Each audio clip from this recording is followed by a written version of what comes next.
Hola amigos del Halcón Maltés. En el episodio anterior hablaba de la Odisea de Christopher Nolan y hablaba de un maravilloso libro que se llama Hijos de Homero de Bernardo Subirón, y os prometía que íbamos a tener el placer de charlar un buen rato con Bernardo Subirón acerca de todo el mundo griego, del mundo clásico, del mundo micénico, de la navegación y de muchas cosas más. Aquí está Bernardo. Pues nada, encantado, José, de que me hayas invitado. Lo encantado yo de que estés aquí con nosotros.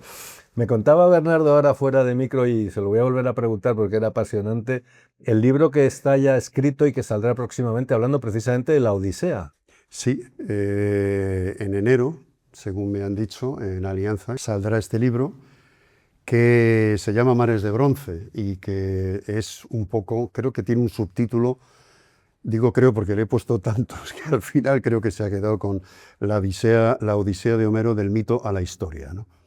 Porque estoy convencido que por debajo, ¿no?, del mito de Ulises y de su viaje, etcétera, hay una realidad histórica, como por otra parte ocurre siempre con los mitos, ¿no? Como Troya. Claro, que siempre cuentan de forma imaginativa, evidentemente, porque ese es el territorio del mito, la imaginación, no la razón, pero siempre cuentan algo que ha sucedido. Entonces, sí, en ese libro me planteo que en la transición de la Edad del Bronce a la Edad del Hierro, el Mediterráneo y el Atlántico estaban infinitamente más conectados de lo que hemos creído siempre, y Ulises está metido en ese mundo interconectado entre el occidente extremo, el estrecho de Gibraltar, las columnas de Heracles, por entendernos, y el oriente del Mediterráneo, que es el territorio de los griegos, ¿no? Y el libro digamos que sitúa la Odisea y el viaje de Ulises en ese contexto. Sí, porque me contabas una cosa muy apasionante. Me contaba Bernardo que, claro, la Edad del Bronce es bronce, y bronce es cobre y estaño, pero el estaño, no hay estaño en el Mediterráneo, el estaño viene de Escocia. Hay poco estaño. O sea, cobre hay mucho, y el bronce, sin el cual no hay edad del bronce, ¿no? Para entendernos. Solo hay edad. Claro, el bronce es una aleación de cobre y de estaño, por lo tanto hacen falta dos cosas, ¿no? La primera es que haya los dos integrantes de esa aleación, y luego que haya una tecnología capaz de hacer la aleación, cosa que no es fácil. Entonces, bueno, hay estaño en Oriente, en Anatolia, por entendernos, en algunas zonas de la actual Turquía. De ahí se importaba estaño a algunas zonas, por ejemplo, los hititas, etc. Pero en la zona de Siria, en la zona de Grecia, el estaño no venía de Anatolia, sino que venía del occidente, de un lugar que los textos llaman las Islas Casitérides. Casiteris en griego significa estaño. Entonces, ese estaño se traía desde el Atlántico, las Islas Casitérides, hoy ya nadie duda que es un territorio que va desde la Bretaña francesa a las Islas Británicas, ocupando parte del Golfo de Vizcaya. De ahí se trae el estaño y se introduce en el Mediterráneo. Pero estamos hablando de 1500, antes de Cristo. Sí, y de antes incluso, ¿no? Estamos hablando, yo me centro en el libro en la época de transición del bronce al hierro, que tradicionalmente se entiende que es una época en torno al año 1200 antes de Cristo. Pero en el libro yo también cuestiono esa cronología, algo que ya hacía en Hijos de Homero. Lo que pasa que en Hijos de Homero, que es un libro que escribí hace 20 años, ¿no?, solo lo esbozaba, y ahora ya en este libro me meto de lleno en una idea que va a ser, supongo que muy discutida, pero bueno, yo en el libro argumento desde muchos puntos de vista, en el sentido de que la famosa Edad Oscura, que va desde el año 1200 más o menos, que es la época en la que cae Troya, hasta el año 800, que es la época en la que Homero... La época arcaica griega. Eso, empieza la época arcaica griega. Pues esos 400 años se deben a un error cronológico provocado por los sincronismos que se hace en todo el Mediterráneo oriental con la historia de Egipto para fechar, porque no tenemos hitos seguros. Entonces, bueno, para que se me pueda entender, en el año 1800 no sé cuántos se descubrió, para que tengas una idea, un esqueleto cerca de un glaciar, ¿no? Ese esqueleto que estaba muy bien. ¿En qué zona? No recuerdo ahora si era en la zona de Suiza o en Centro Europa, ¿no? Era un cuerpo relativamente bien conservado porque estaba en hielo, ¿no? Y bueno, pues la gente de la época, los famosos de la época y los estudiosos de la época, gente que se dedicaba a la anatomía, médicos, etcétera, Kirchhoff y otros, empezaron a teorizar sobre qué es lo que había allí, ¿no? Unos decían que debía ser una cosa muy antigua, por ejemplo, del siglo anterior, otros decían que era un cosaco con graves deformaciones craneales, otros decían que ese cuerpo tenía el cráneo deformado por alguna enfermedad mental, y todos lo situaban en una época muy cercana. Hoy sabemos que ese esqueleto, ese cadáver era el hombre de Neandertal. Pues con la cronología de todo el Mediterráneo antiguo, del bronce y antes del bronce, ha ocurrido más o menos lo mismo. Que cuando Schliemann saca, por ejemplo, los tesoros, vamos, la máscara que él creía de Agamenón, del círculo de tumbas de Micenas, hay quien decía que eso era tardo-romano, que era bizantino, que Schliemann había exagerado todo para darse, digamos, importancia. Y bueno, un investigador británico que estaba excavando en Egipto creó encontrar la solución para el problema cronológico y nos dio, digamos, un recurso, un procedimiento para fechar que es el que utilizamos todavía hoy. Ese hombre se llamaba Petrie, William Flinders Petrie, que fue a Egipto acompañando a un amigo de su padre que quería demostrar que la Gran Pirámide de Keops estaba hecha igual que con una medida muy parecida a la pulgada inglesa. Yeah. No, Petrie se dio cuenta rápidamente de que eso era una estupidez, pero se quedó fascinado por Egipto.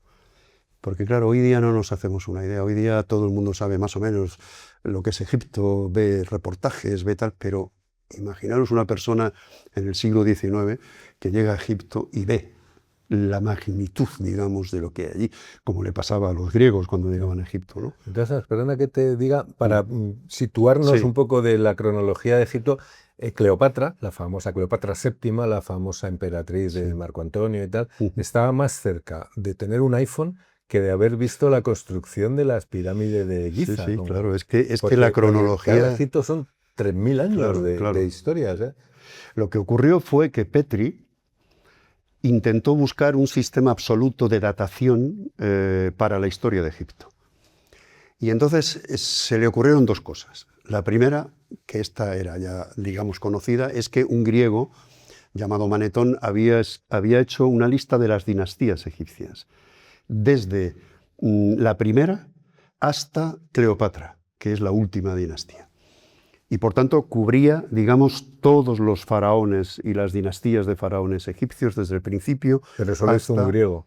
Sí, un griego llamado Manetón, que, bueno, como lo que pasó con la Biblioteca de Alejandría, Alejandro, el Egipto helenizado, no, allí se investigaba sobre todo, y un sacerdote griego llamado Manetón hizo esa lista de las dinastías egipcias. Bien, entonces Petrie pensó, por casualidad, que en los textos egipcios podría hablarse alguna vez del ciclo de una estrella que se asociaba con las crecidas del Nilo. Esa estrella es la estrella Sotis, la que nosotros llamamos Sirio, probablemente es la misma estrella, que tiene un ciclo, creo que de 1200 años, lo cito de memoria ahora mismo, no recuerdo que era de 1200 años, desde que aparece encima del río, ¿no?, al amanecer, cuando empieza la crecida, y 1200 años después vuelve a aparecer otra vez por el mismo sitio. Bueno, Petrie pensó que si en algún momento dado algún texto egipcio mencionaba la posición de Sotis y podía asociarlo a una de las dinastías de la lista de Manetón, pues de repente podía tener una forma de fechar de manera absoluta, ¿no? Y eso es lo que hizo. Y entonces empezó a fechar la historia de Egipto desde el comienzo hasta el final. Cuando Schliemann saca de Micenas, pues eso, la máscara, etcétera, etcétera, ahí hay cerámica micénica, que es idéntica a la que Petrie había sacado en Egipto en las excavaciones de Gurov y de otros sitios, ¿no? Si la cerámica micénica que había en Egipto era idéntica a la que tenía o a la que había sacado Schliemann en Grecia, eso no solo confirmaba el comercio y el intercambio, sino que podía fecharse la cerámica micénica con el sistema de datación que él había hecho para Egipto, sincronizando la cronología griega con la egipcia. Y Petri escribió un artículo maravilloso en el que decía que Egipto era la sonda con la que medir la profundidad de la historia de Grecia. Y hizo un sistema maravilloso en el cual se acabaron las especulaciones, ¿no? De que si esto era bizantino, esto era romano, esto era no sé qué. Solo tiene un problema ese sistema, y es que genera 400 años de oscuridad en todo el Mediterráneo. Desde el este, Grecia, los hititas, Troya, en todos esos ámbitos hay un periodo en el que no se sabe qué pasa, que dura entre 200 y pico, 400 años, depende de los lugares, hasta la península ibérica, en la que todavía nos seguimos planteando cuándo llegan los fenicios, es decir, cuándo se funda Cádiz, en torno al año 1100 a.C., en torno al año 800 a.C. Quería preguntarte, como aficionado que soy, sin ser ni muchísimo menos un especialista, esos años oscuros, yo lo que tengo entendido es que los palacios micénicos desaparecen, desaparece el alfabeto lineal B, desaparecen un montón de... En Egipto también pasan cosas, en todo el Mediterráneo, y eso los historiadores lo achacan a la aparición de unas invasiones misteriosas de lo que llaman los pueblos del mar, que parece que sí existieron. Sí, sí, sin ninguna duda. Están en el palacio de Medina Abu, en la época de Ramsés III, hay toda una descripción de lo que fue el ataque de los llamados pueblos del mar a Egipto. Y a eso se ha añadido, filisteos, ¿no? entre otros. O sea, los nombres están ahí. Por ejemplo, Séqueles, que nos sugieren los sículos que se instalan en Sicilia, ¿no? Incluso algunos se pueden asociar incluso con los dánaos, que son griegos, ¿no? O, por ejemplo, los Pilistín, que llegan a la zona de Palestina y le dan nombre, Palestina, los que la Biblia llama filisteos, que es lo mismo que Pilistín, Palestina, ¿no? Es decir, a final del Bronce hay una conmoción completa en el Mediterráneo oriental que se caracteriza porque todo poder establecido, hititas, Egipto, micénicos en Grecia, es sometido a una presión terrible de un movimiento que, en mi opinión, no es de invasión, sino de migración. Es decir, la historia se ha escrito a base de invasiones, invasión de los bárbaros, tal. No son invasiones, son migraciones. Son auténticas migraciones de gente que busca un lugar mejor donde vivir. Sí, como pasa ahora. Como pasa ahora. Es lo mismo, si es que nosotros creemos que nos pasan cosas por primera vez que han pasado ya. Como pasaron los romanos. Bueno, yo siempre recuerdo lo mismo, la palabra bárbaro significa extranjero, no significa animal, bruto, bestia, no. Va. El que sí, porque hablaban así, va. Claro, el que no habla griego, entonces la impresión para un griego es que un bárbaro decía va. Y le llama bárbaros, que es una onomatopeya, ¿no? Bueno, los pueblos del mar están ahí, y entre los pueblos del mar hay griegos. Y hay de todo, y son pueblos que se desplazan con la intención no de atacar, saquear, sino de instalarse.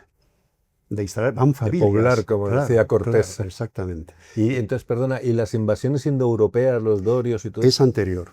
O sea, la invasión de los primeros griegos dignos, digamos, de tal nombre, que no sean poblaciones autóctonas, ¿no? Que vivían en las penínsulas del Mediterráneo del norte, entre otras la balcánica, Grecia, eso probablemente en torno al año 2000, 2000 y pico ya están instalados allí.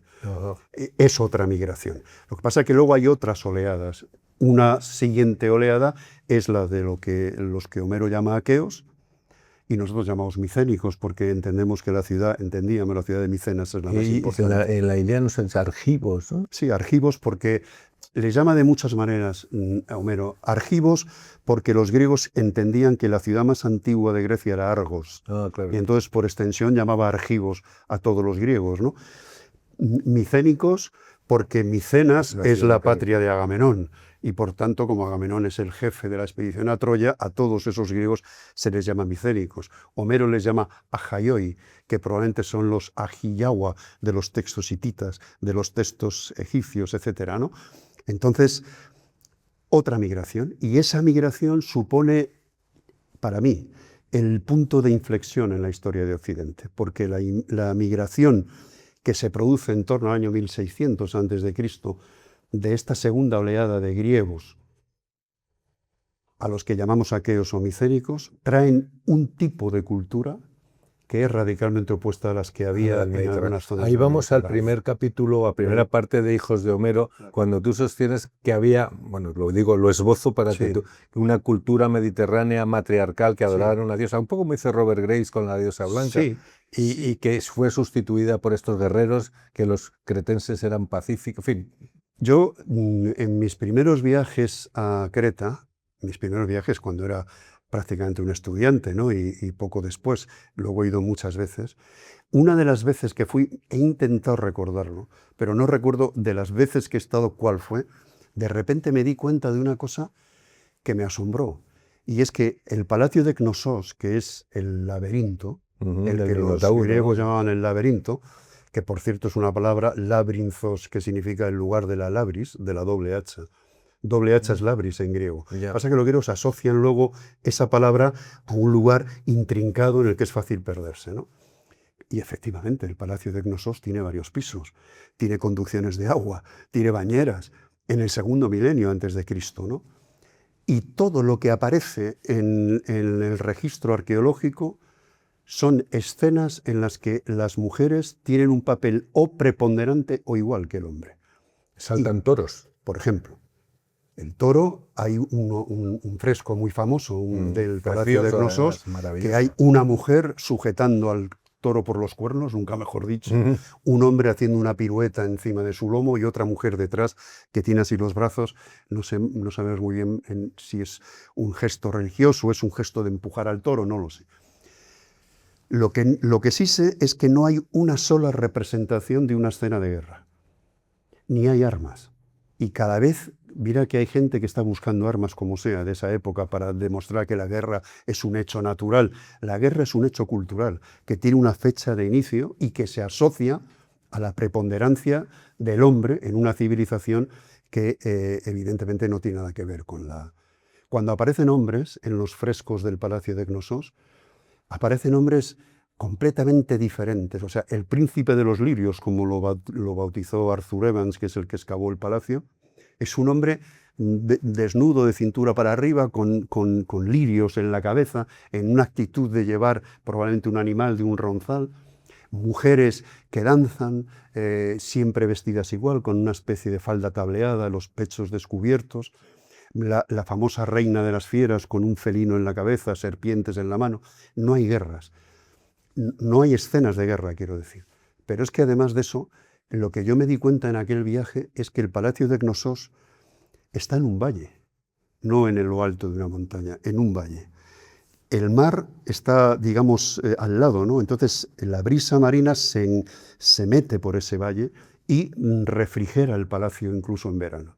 Tiene torres en las cuyo único sentido es refrigerar el palacio. Hay un sistema de refrigeración clásica que es como el calor sube, eso hacían es, torres de refrigeración, viene el calor, sube y eso saca el... Eso es. Bueno, pues ese palacio no tiene murallas. No hay murallas. Claro, cuando tú te das cuenta de que no hay murallas, te das cuenta... No hay muralla, no hay guerra, claro. No hay hombres, no hay de las quién mujeres. defenderse. No hay de quién defenderse. Estos, como decía un autor antiguo, no recuerdo ahora mismo quién era, decía, estos se preocupaban de ver crecer a sus hijos y ver madurar las cosechas. Y añadía, o era al revés, o se maduran los hijos o las cosechas. Bueno, daba igual, pero la guerra no formaba parte de, digamos, su vida cotidiana. Si uno pudiera, como Asimov, ¿no? Hacer el salto este interestelar y pasar directamente desde el Palacio de Knossos en Creta a Micenas, vería que con ese salto se llega de un planeta a otro. Es decir, Micenas está encima de un monte, rodeada de muros, que todavía hoy la gente se pregunta cómo se construían. La Puerta de los Leones, el símbolo de la monarquía de los Atridas de Agamenón, de los hijos de Atreo, y murallas que los antiguos explicaban porque las hacían los cíclopes, porque no había manera de entender cómo esos bloques, o sea, una civilización... En arquitectura actualmente sigue existiendo la palabra muro ciclópeo. Efectivamente. Pues eso, una civilización pacífica, sin murallas. Que supongo que duraría nada a un ataque micénico, ¿no? Bueno, se juntaron varias cosas. Nunca las cosas suceden, digamos, porque uno llega, se carga al otro y ya está, no. sucedió la erupción del volcán de la isla de Tera, del actual Santorini, una erupción que Sí, fue parecida. unas cuantas veces mayor que la del Krakatoa, Sí. que produjo una ola de marea, o sea, un tsunami brutal que al parecer llegó a Creta. Hay quien dice que eso era la Atlántida, ¿no? Cuando... Sí, bueno, claro, siempre que hay un maremoto, que hay un terremoto, tal, la Atlántida, pero es verdad que la isla de Tera, o sea, la actual Santorini, que Es hoy un piquito día, solo Santorini de lo que sí, se supone que era Tera, claro, ¿no? Santorini era una isla y esa isla se hundió, todo el cráter era la isla, se hundió. Hoy día queda una apertura por la que entran los barcos. Bueno, hoy día Santorini se ha convertido en la isla turística de toda Europa, ¿no? Entonces yo ya no voy a Santorini, hace años que no voy porque ya no me cuesta trabajo soportar en lo que se ha convertido. Pero el hecho natural sigue siendo el mismo, o sea, la isla se ha hundido y la gente vive alrededor del cráter. Eso produjo un tsunami que arrasó la isla de Creta de norte a sur. Llegó, al parecer, con más de 30 metros de altura a la costa norte de Creta. Eso lo vio Marinatos, un arqueólogo griego, que vio que el nivel de destrucción era tan grande que no se debía a una obra humana. Claro, cuando los micénicos llegan a Creta se encuentran a una civilización que está, digamos, muy dañada y aparte de que no se pueden defender, no tienen previsto defenderse. Y se produce, seguro que hubo violencia, pero se produce también una fusión, una integración entre unos y otros, porque a partir de entonces los micénicos adoptan toda la estética, todo el tipo de pinturas, de columnas, etcétera, de los minoicos para construir. Que a su vez, en mi opinión, los minoicos, los cretenses, habían bebido mucho de Egipto, mucho, Sí, porque muchísimo. estaban en El relación. capitel de las Claro, columnas, claro, todo estaban en eso. relación comercial. Eso no hay ninguna duda, la arqueología lo ha demostrado ya hace mucho tiempo, ¿no? Pero los minoicos, los descendientes de Minos, ¿no? Que es como Sí, los por lo cretenses. que se les llama minoicos, ¿no? El famoso Bueno, rey Minos, mi un hijo de Europa, ¿no? padre del Minotauro, Sí, porque, bueno, padre, ¿no? El rey Minotauro. es que la Bueno, historia, no, sí, rapta a Europa Zeus en forma de sí, toro, ¿no? eso es. Y tiene un hijo que es el Minotauro. Europa, Se llama Asterión, creo. sí, ese era el rey, sí, el rey de Creta. Yo creí que el Knossos. Minotauro era Asterión. Es que se mezclan los mitos ahí. O sea, Ah. lo que tú dices es verdad. O sea, los mitos a veces creemos que son una cosa fija, ¿no? El mito no tiene autor, tiene transmisor. Yeah. Y los transmisores son los poetas. Grecia es el único país que yo sepa en el que ha ocurrido eso. Porque no hay libros sagrados y no hay un clero que transmita el libro sagrado. Entonces, son los poetas los que transmiten los Y además mitos. los poetas supongo que cambiarían en función del auditorio, como Claro. hacemos nosotros aquí. Claro, y cada uno lo cuenta a su manera. Ovidio cuenta, yo qué sé, la lucha de Ulises y Áyax por las armas de Aquiles de una manera que es la No, suya. pero yo me refiero a los aedos, a los Sí, sí, sí. rapsodas que iban ahí, cantaban la canción y tal. Había un repertorio. Aeidein en griego significa cantar. Cuando se Ya inventa... si empieza, perdona, la Ilíada, ¿no? Canta o Sí, musa, eso ¿no? es, pero no la Odisea. O sea, La Odisea, ¿cómo empieza? la Ilíada empieza directamente diciendo Menin aeide cea, o sea, canta Musa, Menin, la cólera de Aquiles, Agileos, etc. Y la Odisea empieza Andra moi ennepe Musa, es decir, háblame, háblame, Háblame no que yo lo voy. háblame Musa. ¿Por qué? Porque Homero no es un aedo, No, Homero es un rapsodo. Y un rapsodo es el que fija por escrito lo que cantaban los aedos. Y además la palabra rapsodo, en griego, tiene que ver con un verbo que es raptein, que significa zurcir. Homero es un zurcidor de versos. Es una expresión preciosa porque zurce. El poema coge de aquí, coge de allá y va zurciendo una cosa que por fin queda ya fijada. Que hace el canon, fija el canon. Entonces, claro, Homero está a medio camino entre el aedo, probablemente era un aedo también, pero a la vez, sin duda alguna, es un rapsodo, porque es el que fija por escrito la historia. Y vuelvo ahora al salto cronológico que decías antes. Claro, si la guerra de Troya es 400 años antes de Homero, Sí. Homero sigue contando eso como si hubiera pasado antes de ayer. 400 años son muchos años y en aquella época mucho más y después de la invasión. Entonces eso refuerza un poco la teoría de que no fueron 400 años. No es solo ese argumento, que lo es. Es Ese argumento es un argumento, son muchos. O sea, una civilización que escribe en un sistema silábico, el lineal B, que es en el que escriben los micénicos, no se vuelve muda de repente, deja de escribir durante 400 años y 400 años después aparece un sistema nuevo, el alfabeto. Una civilización que construye palacios no deja de construir casas de piedra para construir chamizos que se los lleva el tiempo durante 400 años.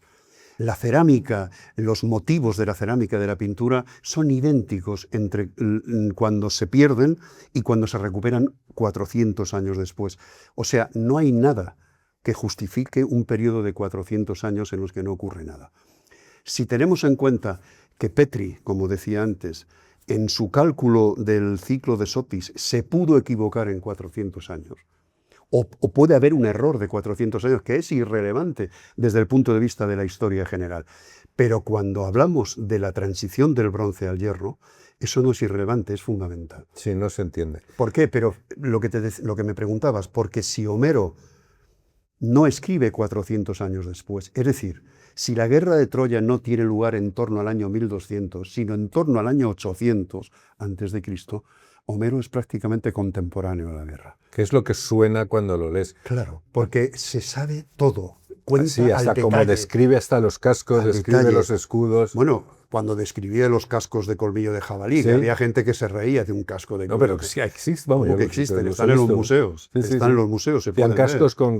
Claro. Es apasionante, Bernardo. Tenemos que cortar aquí, pero vamos a hacer un siguiente episodio. Lo Vale. digo para los que queráis seguir con esta conversación. Empezaremos a hablar de la navegación en Grecia, la navegación al Mediterráneo y la navegación a Escocia. Bernardo, gracias, pero seguimos en el siguiente episodio. Cuando quieras. Muchas gracias.